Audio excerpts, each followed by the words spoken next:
Pie Jesu Domine, dona eis requiem. Boo boo boo boo boo, lizards. Welcome everybody, today we're going to learn how to play the lizards. Are you excited? So they are really great against these guys. And not so good against these guys. Let's get into it.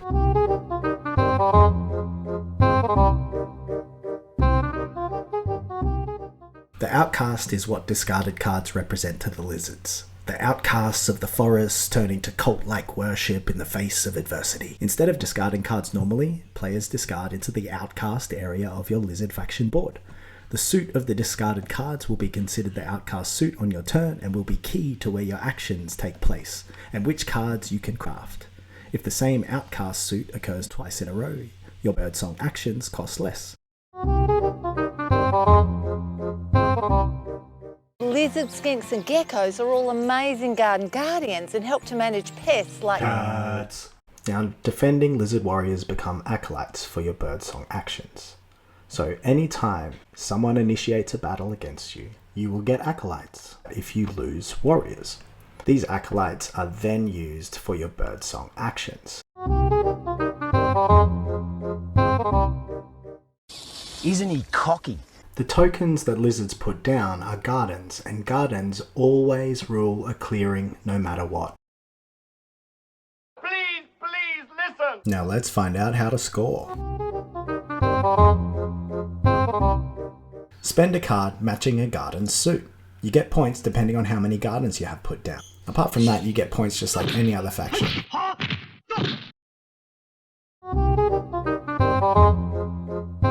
So let's look through your faction board. Conspiracies use your acolytes. Acolytes give you action. These are the only actions you have for the game, unless you craft some special cards to aid you. Try not to be too trigger happy, but at the same time, this is your best defense and best attack opportunity. Crusade is useful for repositioning or taking out anybody nearby that might pose a potential threat. Convert is really useful to be able to get those numbers up so you can rule a clearing. And Sanctify is probably the most popular move for the lizards, as it completely wipes out a building and transforms it into one of your gardens. In your daylight, after a breakfast spent on enemy strongholds, you relax, you repopulate, you build gardens, and you score. All your daylight actions are a simple reveal of the cards you're holding, and you take that action in the clearing of the card suit. Here we recruit in Fox, we recruit in Mouse, and we use our dominance card to score. Sacrifice is one action that is really unique to the lizards. Now, bird cards aren't wild for these daylight actions. Bird cards are used to sacrifice, to place one warrior in the acolyte's box. So if people aren't attacking you regularly, which they're probably not going to do, I don't want to fight you. I wouldn't want to fight me neither. they're going to avoid attacking lizards as much as possible.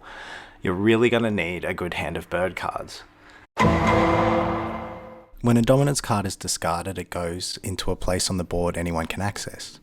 What you can do is swap a bird card for a dominance card in order to score.